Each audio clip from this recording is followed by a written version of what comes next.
ജർമ്മനിയുടെ സ്വന്തം സ്പേറ്റ്സിലെ ഞാനിതിന് നിന്ന് കേരള റോസ്റ്റാക്കി എങ്ങനെയാണെന്ന് നോക്കാം. 100 ഗ്രാം സ്പേറ്റ്സിലേക്ക് 1 ലിറ്റർ വെള്ളം എടുക്കുക, അതിലേക്ക് ഉപ്പ് ആഡ് ചെയ്ത് കൊടുക്കുക, എന്നിട്ട് നന്നായിട്ട് നമ്മൾ വെള്ളം തിളപ്പിക്കുക. അതിനുശേഷം സ്പേറ്റ്സിൽ അതിലേക്ക് ഇട്ട് കൊടുക്കുക. ഇപ്പോൾ ഒരു 15 മിനിറ്റ് നമ്മൾ നന്നായിട്ട് തിളപ്പിക്കുക, നന്നായിട്ട് ഇളക്കി കൊടുക്കുക. അതിനുശേഷം നമ്മൾ വെള്ളം കളഞ്ഞ് സെപ്പറേറ്റ് ചെയ്ത് എടുത്തിട്ട് ഒരു പാത്രത്തിലേക്ക് മാറ്റി വെക്കുക.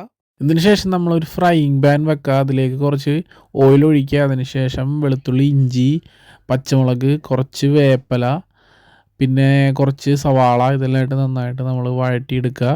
ഇതിന്ന് നമ്മൾ ജസ്റ്റ് ഒരു റോസ്റ്റായിട്ട് എടുക്കാൻ പോകണം. ഈവനിങ് സ്നാക്ക് പോലെയൊക്കെ ചോറിൻ്റെ കൂടെയും കഴിക്കാൻ പറ്റും. ഇനി നമ്മൾ കുക്ക് ചെയ്ത് വെച്ച സ്പേറ്റ്സിൽ ജസ്റ്റ് ഇതുപോലെ ചെറുതായിട്ട് കട്ട് ചെയ്ത് കൊടുക്കുക നന്നായിട്ട്. ഇനി നമ്മൾ കുറച്ച് മഞ്ഞൾപ്പൊടി, അതുപോലെ കുരുമുളക് പൊടി, കുറച്ച് ഗരം മസാല, ഇതെല്ലാം ഇട്ട് നന്നായിട്ട് മസാല നന്നായിട്ട് മൂപ്പിച്ചെടുക്കുക. അതിന് ശേഷം ഈ സ്പേറ്റ്സിൽ അങ്ങോട്ട് ആഡ് ചെയ്ത് കൊടുക്കുക. എന്നിട്ട് നന്നായിട്ട് മിക്സ് ചെയ്യുക. ഇത്തിരി വെള്ളം നമ്മൾ ആഡ് ചെയ്ത് കൊടുക്കുന്നുണ്ട്. അതിനുശേഷം ഒരു 5 മിനിറ്റ് അടച്ചു വെച്ച് വേവിക്കുക. എന്നിട്ട് നന്നായിട്ട് മിക്സ് ചെയ്തെടുക്കുക. അപ്പോൾ നമ്മുടെ സ്പേറ്റ്സിലെ റോസ്റ്റ് റെഡി ആയിട്ടുണ്ട്. ഇത് വളരെ ചീപ്പായിട്ടുള്ളൊരു ഫുഡ് ഐറ്റമാണ്. എടുത്താൽ €1.39 ഉള്ളൂ 1 കിലോ സ്പേറ്റ്സിലേക്ക്. അപ്പോൾ ഇതൊരു അടിപൊളി ബിയർ സ്നാക്കാണ്. നിങ്ങൾക്ക് വേണമെങ്കിൽ വൈകിട്ട് വെറുതെ ചായയുടെ കൂടെയൊക്കെ കഴിക്കാൻ വേണ്ടിയിട്ട് വേണമെങ്കിൽ ഉണ്ടാക്കാം. ചോറിൻ്റെ കൂടെയും കഴിക്കാൻ പറ്റും. വീഡിയോ ഇഷ്ടപ്പെട്ടെങ്കിൽ ഒന്ന് ഫോളോ ചെയ്യണേ.